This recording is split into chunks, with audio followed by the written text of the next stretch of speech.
All right, let's dive into a massive turning point in American history. We're talking about the exact moment the United States went from being a regional player to a dominant global power. It's a heck of a story. So get this. In 1890, the U.S. basically declared it had settled its own continent. The frontier was closed. But just 14 years later, by 1904, America's influence was being felt all across the planet. That is an incredibly fast, world-altering transformation. So the big question is, how in the world did that happen? Okay, before we get any deeper, we've got to talk about one key term: imperialism. At its core, this is the engine that drives the whole story. It's all about powerful countries extending their control over weaker ones. And in the late 1900s, America was about to get into the game in a big way. So why the sudden change of heart? For its first century, America was mostly focused inward, on its own growth. So what was it that suddenly gave it this massive appetite for an overseas empire? Let's break down what was fueling that hunger. Well, it wasn't just one thing. It was this perfect storm of different factors. First off, with the frontier closed, some people felt America needed a new quest, a new place to channel its expansionist energy. Then you've got the economy. Factories were pumping out more goods than Americans could buy, so they needed new markets. On top of that, there was a serious case of international peer pressure. And finally, there was this very controversial idea of a moral duty. Just take a look at this map from 1900. You can see that Africa and Asia have been almost completely carved up like a pie by the big European powers. For American leaders looking at this, it wasn't just a map, it was a scoreboard, and they felt the U.S. had to get in the game or it was going to get left behind. And that brings us to that fourth piece of the puzzle, that so-called moral obligation. This cartoon, which is famous and, deeply controversial, really gives you a window into that mindset. You see Uncle Sam helping carry people from other nations up this hill towards civilization. And the rocks they're climbing over are labeled things like barbarism. This was the visual argument for imperialism, the idea that it wasn't about conquest, but about a duty to help supposedly lesser peoples. So you've got all this ambition, all this pressure building up. It just needed a spark to turn all that talk into action. And that spark was a conflict that one official would famously, and maybe a little too cheerfully, call a splendid little war. But before a single shot was fired, a different kind of war was already being fought in the newspapers. This era saw the rise of what's called yellow journalism. Think of it as the original clickbait.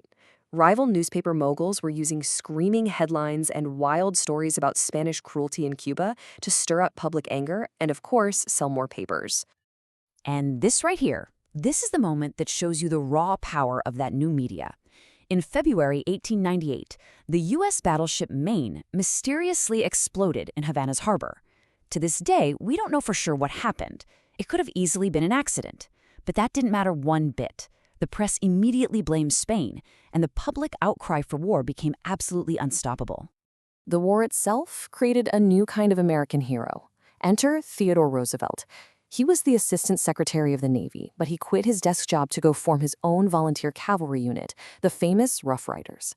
Their charge up San Juan Hill in Cuba became the stuff of legend, and Roosevelt came home a national hero, the perfect symbol of America's new aggressive attitude on the world stage.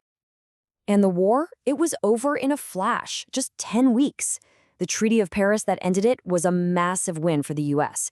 Spain handed over Guam and Puerto Rico, sold the Philippines for $20 million, and Cuba got its independence. And just like that, in less than 3 months, America suddenly found itself with a sprawling overseas empire. But the victory parades and celebrations didn't last very long. The U.S. was about to learn a very hard lesson. Winning an empire is one thing, but actually running it, well, that's a whole different and much bloodier story. The contrast here is just staggering. That splendid little war against Spain was over in 10 weeks with around 400 American combat deaths. But in the Philippines, Filipino nationalists who had been fighting Spain for their own independence weren't about to just accept a new colonial master. The result was the Philippine-American War, a brutal conflict that dragged on for over 3 years, killed 10 times as many American soldiers, and cost an estimated 20,000 Filipino lives. Seriously, just take a second and let that number sink in. Over 24,000 people, both American and Filipino, died in this fight. This was the dark, bloody, and often forgotten reality of America's new empire. And back home, not everyone was cheering. A very vocal anti-imperialist league popped up, with members like Mark Twain. They argued that America, a country born from a fight against empire, had no business creating its own.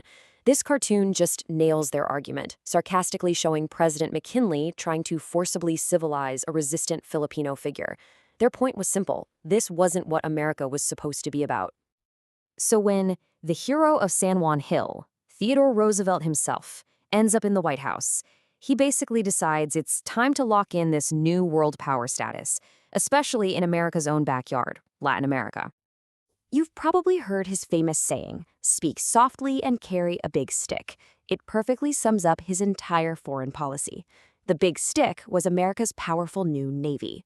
The idea was simple. You don't always have to use force, but everyone should know you're ready and willing to if you have to. And if you want the perfect example of big stick diplomacy in action, look no further than the Panama Canal. America needed a canal to connect the Atlantic and Pacific for its navy. When Colombia, which controlled Panama at the time, said no to America's offer, Roosevelt didn't waste time. He just backed a Panamanian independence movement, sent warships to make sure Colombia couldn't interfere, and then signed a deal with the brand new nation of Panama. Simple as that.